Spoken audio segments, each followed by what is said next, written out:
Welcome to our food blog channel cook and crave. তোমাদেরকে আজকে একটা সুন্দর রেসিপি করে দেখাবো, যেটা খুব শর্ট টাইমে করতে পারবে তোমরা এবং খুব সুস্বাদুও। তো আসো সেই রেসিপিটাতে কি কি ইউজ করা যায় সেটা তোমাদেরকে আজকে দেখাবো। তো দেখো, তোমাদেরকে আজকে যে রেসিপিটা করে দেখাবো সেগুলোতে কি কি উপকরণ ইউজ করা হয়েছে। ঠিক আছে, প্রথমে তোমাদেরকে পরিমাণ মতন একটু একটু মুসুরির ডাল নিতে হবে, একটু মটর ডাল নিতে হবে। ঠিক আছে, সেটাকে ভালো করে ভিজিয়ে খানিকক্ষণ রেখে দিতে হবে যাতে একটু নরম হয়। আচ্ছা, তারপরে দেখো এই উপকরণে আমি দুটো আলু নিয়েছি, ছোট ছোট করে ফ্রেঞ্চ ফ্রাইয়ের মতন করে কেটে নিয়েছি। সেম ফ্রেঞ্চ ফ্রাইয়ের মতন আমি কিছু গাজর কেটেছি, কিছু টমেটো কেটেছি কুচি কুচি করে। এখানে পরিমাণ মতো তোমরা স্বাদ মতন লঙ্কা দিতে পারো। ঠিক আছে, এখানে আমি একটু পেঁয়াজ কেটেছি ছোট ছোট করে। ঠিক আছে, এখানে আমি বিন কেটেছি, এখানে আমি একটু ডিম ভুজিয়ার মতন করে নিয়েছি, আর এখানে দেখো একটু চিকেন নিয়েছি আলাদা একটু টেস্টের জন্য। ঠিক আছে, দেখো এই উপকরণটা প্রথমে কি করতে হয় সেটা আমি তোমাদেরকে দেখাচ্ছি। এই ডালটার মধ্যে আমি তেল মেশাবো, সর্ষের তেল।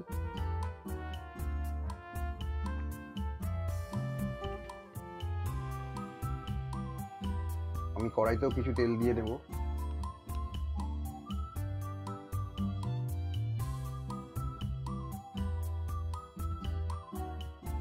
আচ্ছা, এখানে আমি সব উপকরণগুলো এক এক করে দেবো।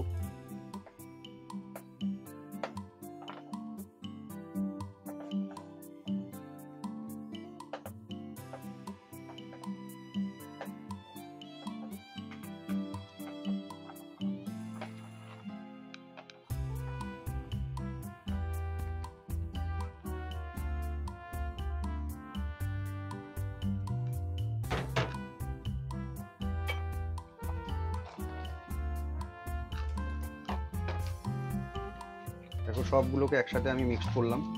ঠিক আছে, এবার এটাকে আমি সুন্দর করে মাখবো।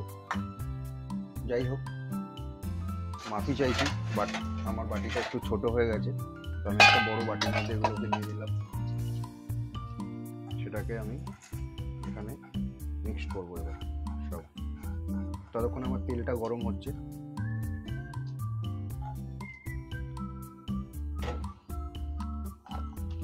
দেখো সব কিছুতে একটা মিক্স করবো আমি।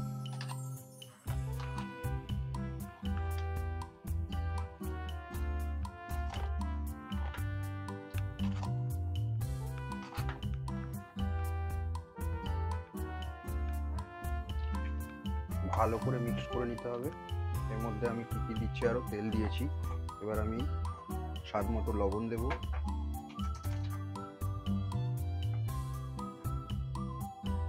তোমরা যে যেরকম লবণ খেতে পছন্দ করো যতটা, সেই অনুযায়ী দেবে।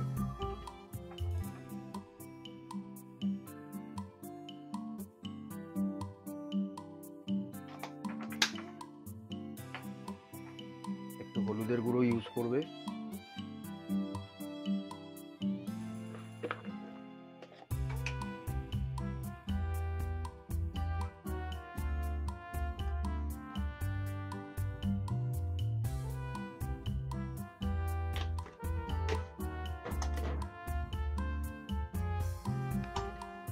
এবার এটাকে ভালো করে মিক্স করে নাও।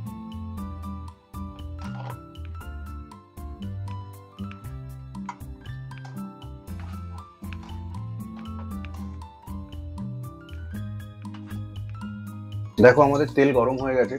ঠিক আছে, আমি এর মধ্যে একটু গন্ধের জন্য আমি একটু এলাচ, দারচিনি এগুলো তেলের উপরে দেবো হালকা করে ফোড়ন হিসাবে।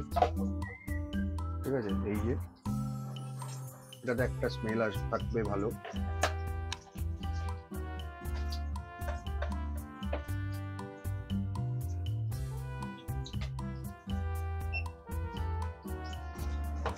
এবার সবগুলোকে আমি একসাথে তেলের উপরে ছেড়ে দেবো।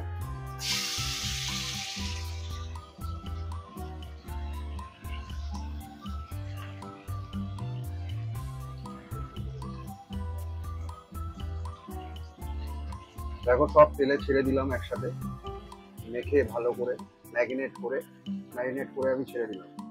ঠিক আছে,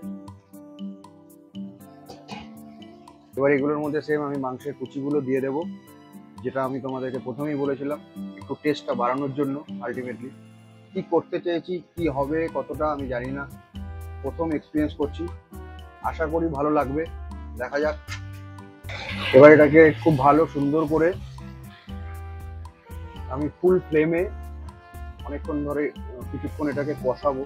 ফুল ফ্লেমে একটু ভালো করে কষিয়ে আমি এটাকে 5 মিনিটের জন্য ঢাকা দিয়ে দেবো। তো এটাকে আমি আবার একটু নাড়িয়ে দেবো ভালো করে, না হলে তলায় নিচে লেগে যেতে পারে। যেহেতু আমি এটা ফুল ফ্লেমে করছি, তো লেগে গেলে ভালো লাগবে না, টেস্টটা নষ্ট হয়ে যাবে। তো এটাকে আমি আবার একটু ভালো করে নাড়িয়ে চাড়িয়ে আবার ঢেকে দেবো। মোটামুটি 5 মিনিট এটাকে ফুল ফ্লেমে আমি কষাবো। 5 মিনিট আমাদের হয়ে গেছে, ঠিক আছে। এবার আমি আবার উল্টে দেখছি কতটা আমার এটা রেসিপিটা রেডি হলো। এটাকে আবার একটুখানি ভালো করে নাড়াবো সুন্দর করে, ঠিক আছে। এবার নাড়িয়ে এর মধ্যে আমি আর একটা সুন্দর জিনিস দেবো আরও টেস্ট করার জন্য। এর মধ্যে একটা ডিমের ভুজিয়া যেটা বানিয়েছিলাম আমি, সেটা আমি এর মধ্যে দিয়ে দেবো, ঠিক আছে।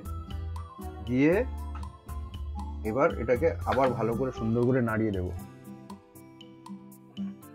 দেখো ঠিক এইভাবে ভালো করে এটাকে নাড়িয়ে সুন্দর করে এটাকে আবার আমি 3-4 মিনিটের জন্য এটাকে ঢেকে দেবো। আচ্ছা, ডিম ভুজিয়াটা দেওয়ার পর, ঠিক আছে, আমি এর মধ্যে যে মশলাগুলো স্পেশালি আমার নিজের হাতে তৈরি করা মশলা যেগুলো আমি অ্যাড করব, সেগুলো আমি এখানে দেবো। পরের ব্লগে তোমাদেরকে কি কি মশলা আমি কিভাবে তৈরি করেছি সেগুলো তোমাদেরকে জানাবো। সেই মশলাগুলো আমি পরিমাণ মতন একটু একটু করে অ্যাড করব। এটা এক ধরনের স্পেশাল মশলা আছে, কিন্তু মশলাটা সম্বন্ধে আমি এই ব্লগটার মধ্যে জানাচ্ছি না। পরের ব্লগে তোমাদেরকে পুরো ডিটেলে বলে দেবো কি মশলা আমি ইউজ করছি, ঠিক আছে। এটা একটা মশলা আছে, এই একটা মশলা আমি ইউজ করছি।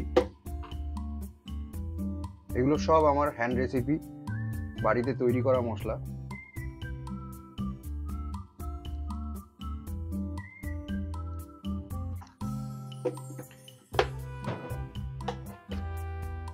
এটা বাড়িতে নিজের হাতেই তৈরি করা জিরের গুঁড়ো,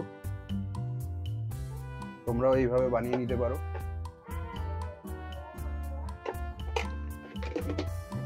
এবার এটাকে সব মশলাগুলো অ্যাড করে এবার ফাইনালি আমি ভালো করে এটাকে ঘেটে নেব সুন্দর করে। এইভাবে আস্তে আস্তে পুরো মশলাটাকে রেসিপিটার মধ্যে ভালো করে মাখিয়ে এর মধ্যে আরেকটা জিনিস অ্যাড করব। এর মধ্যে আমি একটু টেস্টের জন্য এর মধ্যে একটু দুধ অ্যাড করলাম। এটা আমার নিজস্ব ওন এক্সপিরিয়েন্স করা জিনিস, সেটাই তোমাদেরকে করে দেখাচ্ছি। এবার এটাকে ভালো করে আমি আরো এবার ঘেটে সুন্দর করে মিক্স করে নেব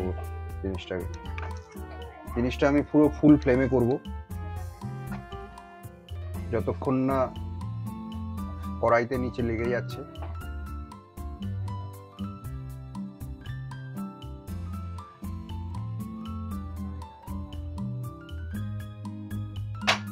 এবার সব মিক্সড করে এটাকে আমি আবার 2-4 মিনিটের জন্য ঢেকে দেব। তো আরো 5 মিনিট হয়ে গেছে আমার এটা। তো দেখি কি হলো, কত দূর।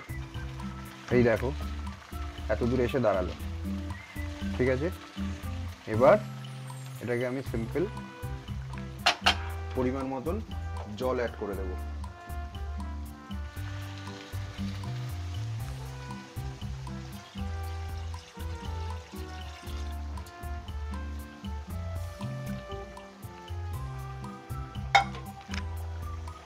দিয়ে আমি একটু এটাকে ভালো করে ঘেটে দেব।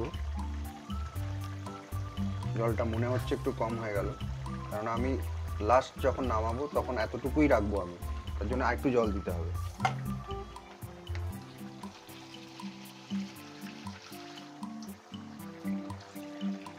ব্যাস এতটুকু জল দিলাম, দিয়ে আমি পুরো এটাকে নাড়িয়ে ফাইনালি ফুল ফ্লেম করে দেবো আমি। দিয়ে এটাকে পুরো ঢেকে দেবো। 10 মিনিট আমি এইভাবে এটাকে করব। তোমরা চাইলে এর সাথে একটু মটরশুঁটিও অ্যাড করতে পারো, তাতেও একটু ভালো লাগতে পারে। তো দেখো,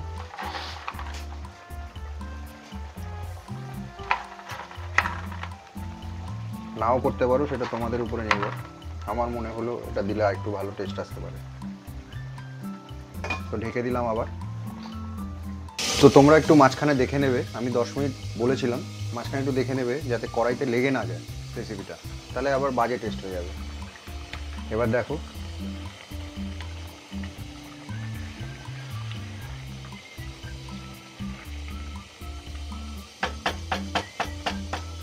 আবার ঢেকে দেবো আমি। তো দেখো 5 মিনিট হয়ে গেছে। এবার এটাকে একটু দেখে নেব। আচ্ছা, এর মধ্যে আমি লাস্ট একটু স্মেলের জন্য, সুন্দর একটা ভালো স্মেলের জন্য আমি এর মধ্যে একটু গরম মশলা দিয়ে দেবো।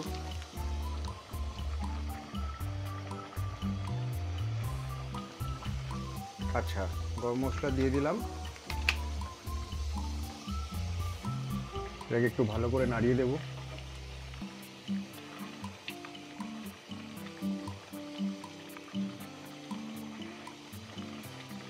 একটু এটাকে টেস্ট করে নেব আর কতটুকু করতে হবে।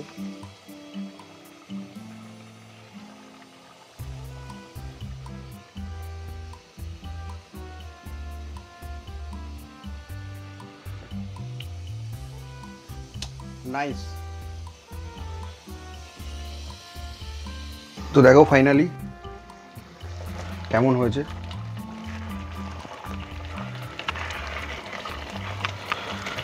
আমার রেসিপি পুরো রেডি হয়ে গেছে।